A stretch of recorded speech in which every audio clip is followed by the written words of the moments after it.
नमस्कार, मैं राकेश श्रीवास्तव। हमारे YouTube चैनल में आप सभी का स्वागत है।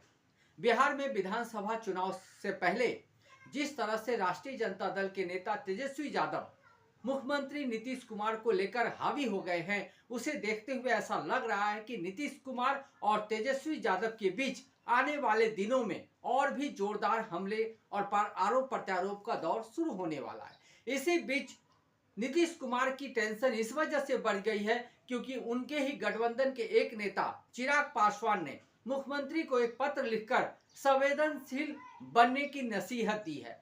दरअसल जिस तरह से बिहार में सड़क दुर्घटनाओं या दुर्घटनाओं के बाद जो लोगों की मौत होती है और उनको जो मुआवजा दिया जाता है, उसके नियम में बदलाव किए गए हैं। इस नियम में बदलाव करने की वजह से ये प्रक्रिया और भी जटिल हो गई है। इसी को लेकर चिराग पासवान ने मुख्यमंत्री नीतीश कुमार को पत्र लिखकर इस पर ऐतराज जताया है और कहा है कि यहाँ के जो नियम है वो पूर्ववत किए जाने चाहिए ताकि लोगों को ज्यादा परेशानी नहीं हो। तो नीतीश कुमार के लिए एक नहीं बल्कि कई तरह की समस्या खड़ी हो गई है। एक तरफ तेजस्वी यादव उन्हें अचेत मुख्यमंत्री बुला रहे हैं, वहीं दूसरी तरफ चिराग पासवान उन पर निशाना साधते हुए उन्हें संवेदनशील बनने की नसीहत दे रहे हैं। और तीसरी तरफ प्रधानमंत्री नरेंद्र मोदी बिहार के 15 दिनों में 2 बार दौरे करते हैं, लेकिन एक बार भी वो ये नहीं मन से बोलते हैं कि नीतीश कुमार ही हमारे अगले मुख्यमंत्री होंगे। हाल ही में सिवान में हुई एक सभा के दौरान नीतीश कुमार प्रधानमंत्री नरेंद्र मोदी के बिल्कुल बगल में बैठे थे, लेकिन पूरे कार्यक्रम के दौरान कहीं भी प्रधानमंत्री नरेंद्र मोदी ने इस बात का जिक्र नहीं किया कि नीतीश कुमार ही उनके अगले मुख्यमंत्री होंगे। इससे ऐसा लगता है कि मुख्यमंत्री को लेकर एनडीए में अभी भी सहमति नहीं बन पाई है, या आप कह सकते हैं कि अमित शाह ने जो कुछ दिनों पहले बयान दिया था उस पर मुहर लगती नजर आ रही है। दरअसल अमित शाह ने इससे सवाल किया गया था कि क्या नीतीश कुमार को मुख्यमंत्री के तौर पे प्रोजेक्ट किया जाएगा। उन्होंने कहा कि उनके ही नेतृत्व पे हम चुनाव लड़ रहे हैं, लेकिन चुनाव के बाद यह फैसला किया जाएगा कि मुख्यमंत्री कौन बनेगा। यानी उन्होंने सिरे से खारिज कर दिया था कि नीतीश कुमार का नाम फाइनल नहीं है। ऐसा लगता है कि प्रधानमंत्री नरेंद्र मोदी ने चुप्पी साध कर इस पर मुहर लगा दी है। तो परेशानी इतनी बढ़ चुकी है नीतीश कुमार के लिए कि उन्हें समझ नहीं आ रहा कि कौन सा रास्ता चुने जिसकी वजह से उनका वजूद भी बचा रहे और सीएम पद की दावेदारी भी बनी रहे। लेकिन एक के बाद एक जिस तरह से समस्याएं खड़ी हो रही है, उन समस्याओं से नीतीश कुमार घिरते नजर आ रहे हैं। तेजस्वी यादव ने अपने तरफ से अचेत मुख्यमंत्री के तौर पर नीतीश कुमार का नाम ही नहीं लिया, बल्कि हाल ही में जब सिवान में प्रधानमंत्री नरेंद्र मोदी की रैली हुई उसके बाद तेजस्वी यादव ने अभी तक का सबसे बड़ा हमला प्रधानमंत्री मोदी पे किया। उन्होंने प्रधानमंत्री को पॉकेट मार तक कह दिया और दूसरी तरफ सीएम नीतीश कुमार को अचेत मुख्यमंत्री कहकर उन्होंने साफ रूप से कह दिया कि बिहार की जनता में इन दोनों नेताओं की कोई जगह नहीं है, क्योंकि ये जन नेता नहीं है बल्कि जन नेता के तौर पर राष्ट्रीय जनता दल के नेताओं को समझना चाहिए, क्योंकि ये सिर्फ चुनाव के समय बिहार में नजर आते हैं और उसके बाद गायब हो जाते हैं। वहीं दूसरी तरफ चिराग पासवान ने भी टेंशन बढ़ा दी है चुनाव लड़ने की घोषणा करके, और साथ ही लेटर लिखकर इस तरह का संदेश देने का प्रयास किया है कि वो बिहार की पॉलिटिक्स में एक्टिव हो गए हैं। तो हो सकता है कि नीतीश कुमार के लिए ये परेशानी का सबब आने वाले दिनों में और मुसीबत खड़ा कर सकता है। लेकिन सिर्फ परेशानी यहीं तक नहीं है, एक तीसरी तरह की परेशानी पीके के तौर पे सामने आई है, यानी प्रशांत किशोर जिन्होंने जन स्वराज पार्टी बना रखी है। उस पार्टी में लगातार लोगों के आने जाने का सिलसिला जारी है।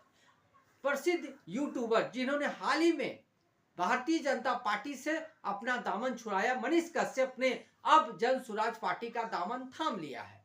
अब यह कहा जा रहा है कि अगले महीने से आगे यानी अक्टूबर में जो पवन सिंह हैं, जो वहां के भोजपुरी स्टार है, जो पहले भारतीय जनता पार्टी में थे लेकिन अब भारतीय जनता पार्टी से अलग होकर जन स्वराज पार्टी में जाने वाले हैं, इसकी चर्चा भी जोर शोर से हो रही है, क्योंकि लगातार पार्टियों के नेताओं का जन स्वराज पार्टी में जाने का सिलसिला जारी है। वहीं दूसरी तरफ जो एक सर्वे सामने आए थे, उस सर्वे ने नीतीश कुमार, भारतीय जनता पार्टी, चिराग पासवान की टेंशन बढ़ा दी है, क्योंकि इस सर्वे में मुख्यमंत्री के तौर पर तेजस्वी यादव पहली पसंद बताए जा रहे हैं।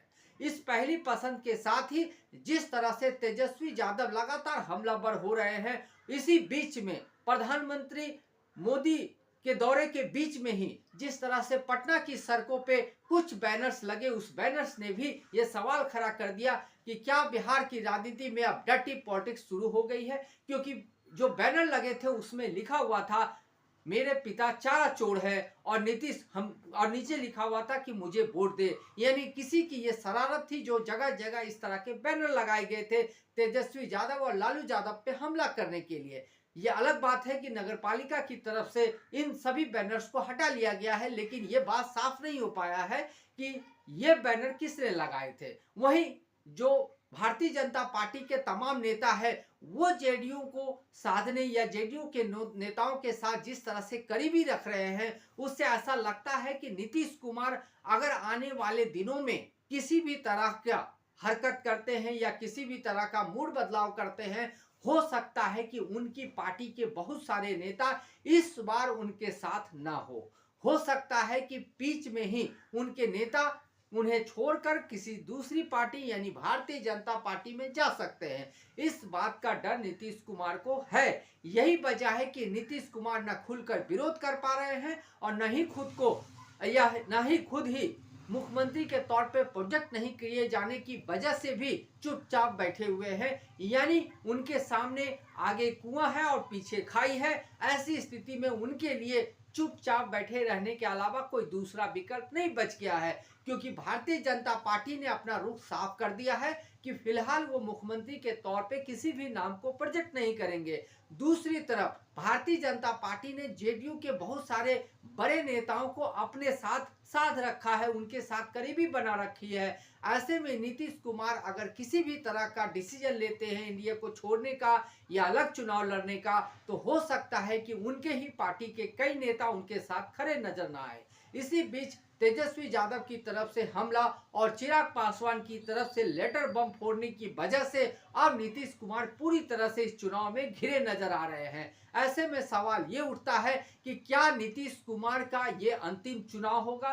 क्या भारतीय जनता पार्टी मिलकर दूसरे दलों के साथ मिलकर नीतीश कुमार को निपटाने में लगी है, या चिराग पासवान किसी ऐसे मौके की तलाश में है जब नीतीश कुमार पूरी तरह से बिखराव की स्थिति में हो और उनके पास कुछ सीटें हो तो उनको साथ में मिलाकर गवर्नमेंट बनाया जा सके।